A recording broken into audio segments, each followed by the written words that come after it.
அன்பானவர்கள் அனைவருக்கும் இனிமையான மகிழ்வான வணக்கங்கள். சங்கு சுட்டாலும் வெண்மை தரும். மனிதரின் அறிவானது எப்படியாப்பட்ட இடத்தில் இருந்தாலும் அது கண்டிப்பாக ஒளிரி கொண்டுதான் இருக்கும் என்பதை உணர்த்தும் விதமான ஒரு கதை. ஒரு காலத்தில் புகழ்பெற்ற அறிவும் ஞானமும் நிறைந்த ஒரு அறிஞர் தன் வாழ்நாளில் மிக முக்கியமான ஆராய்ச்சி நூல் ஒன்றை எழுத உலகத்தின் சலசலப்புகளிலிருந்து விலகி முழுமையான அமைதியை தேடி பயணமாகினார். அமைதியை மட்டுமே நாடிய அவர் தான் தேர்ந்தெடுத்த இடம் அரக்கர்கள் வசிக்கும் பயங்கரமான பள்ளத்தாக்கு என்று அறியாமலே அங்கு வந்து சேர்ந்தார். அந்த பள்ளத்தாக்கின் அமைதியை கலைக்கும் விதமாக ஒரு காலடி சத்தம் கேட்டது. அந்த பார்வையை பார்த்தாலே நடுநடுங்க வைக்கிறது. அவன் ஒரு அரக்கன் அவர் முன்னே வந்து நின்றான். யார் நீ? இந்த எங்கள் பள்ளத்தாக்கின் அமைதியை கலைக்க வந்த மனிதனா என்று அதிர்ச்சியூட்டும் குரலில் கர்ஜித்தான். அறிஞர் நடுங்கிக் கொண்டே தாழ்மையுடன் கைகளை கூப்பி, தயவு செய்து என்னை மன்னியுங்கள், நான் ஒரு அறிஞன், அமைதியை தேடியதால் தான் இங்கு அறியாமலே வந்துவிட்டேன் என்று நேர்மையாக கூறினார். அரக்கனுக்கு தாழ்மையும் பிடிக்கவில்லை, நேர்மையும் பிடிக்கவில்லை. இதற்கு தண்டனை உனக்கு கிடைத்தே தீரும். இனி நீ மனிதன் அல்ல, நீ ஒரு குரங்கு என்று சாபமிட்டான் அந்த அரக்கன். அடுத்த கணமே அந்த பெரும் அறிஞர் உயிருள்ள ஒரு குரங்காக மாறிப்போனார். அறிவால் உயர்ந்த ஒருவர் உருவத்தில் பொறுக்க முடியாத நிலைமைக்கு தள்ளிவிட்டார். விம்மி விம்மி அழுதார்.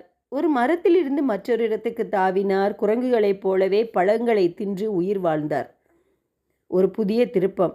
ஆண்டவன் அவருக்கு கருணை காட்டுகிறார். நாட்களும் கழிந்தன. அறிஞராக இருந்த குரங்கு ஒரு நாள் ஒரு துறைமுக நகரை அடைந்தது. அங்கு ஒரு பெரிய கப்பல் பாக்தாத் நகருக்கு புறப்பட தயாராக இருந்தது. அக்குரங்கு திடீரென அந்த கப்பலில் தாவி ஏறியது. பயணிகள் அனைவரும் அலறினார்கள். குரங்கை வெளியே தள்ளுங்கள், இதை குன்றுவிடுங்கள் என்று கூச்சலிட்டனர். ஆனால் கப்பல் தலைவன் கருணையோடு சொன்னான், வேண்டாம், இதுவும் ஒரு உயிர்தானே, யாருக்கும் தொந்தரவு செய்யாமல் இருந்தால் இதையும் உடனே அழைத்து செல்வோம் என்றார். அந்த கணம் குரங்கு மனிதன் தன் மீது இருந்த நம்பிக்கை அதற்கு அதிகமானது. அதே நேரம் பாக்தாத்தின் அரசவையில் ஒரு முக்கியமான அறிவிப்பு ஒன்று வெளியாகி இருந்தது. அதாவது, அரசரின் முதன்மை ஆலோசகர் காலமானார். அந்த பதவிக்கு தகுதியான ஒருவரை தேர்வு செய்ய நாடு முழுவதும் ஒரு அறிவு போட்டி நடைபெறும். இந்த ஆலோசனையை எழுதி அனுப்புபவர் அரசரின் தலைமை ஆலோசகராக நியமிக்கப்படுவார் என்று. இந்த செய்தி குரங்கின் செவியிலும் விழுந்தது.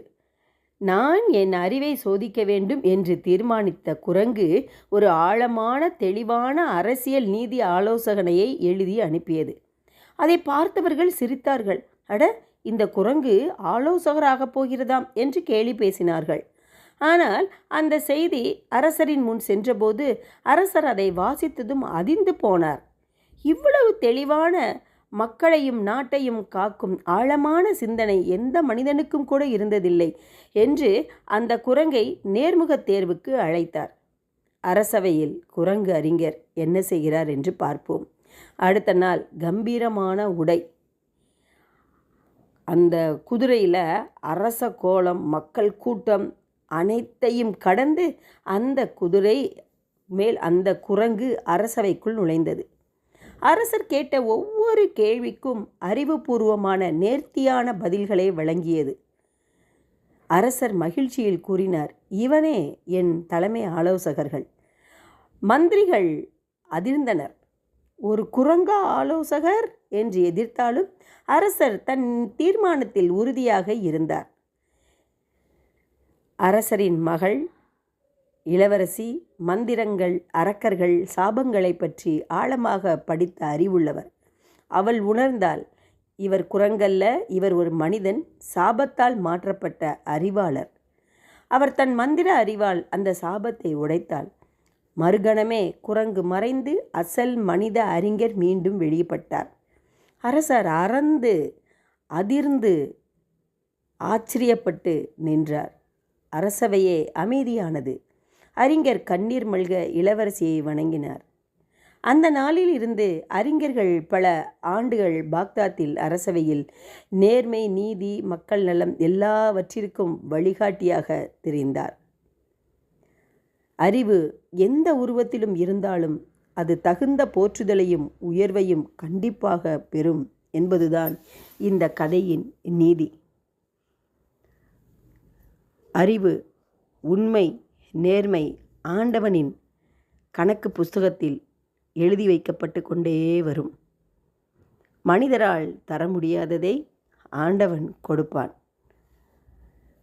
அறிவு எந்த உருவத்தில் இருந்தாலும், நேர்மை எந்த உருவத்தில் இருந்தாலும் அதற்கு ஆண்டவனின் பரிசு நிச்சயம் உண்டு என்பது இக்கதையின் மூலம் நாம் தெரிந்து கொண்டோம் அல்லவா? வாழ்க வளமுடன், வாழ்க வையகம் என்று கூறி உங்களிடமிருந்து விடைபெறுகிறேன். நன்றி, வணக்கம். இந்த வீடியோ உங்களுக்கு பிடிக்கும்னு நினைக்கிறேன். லைக் பண்ணுங்கள், ஷேர் பண்ணுங்கள் அண்ட் சப்ஸ்கிரைப் பண்ணுங்கள். தேங்க்யூ.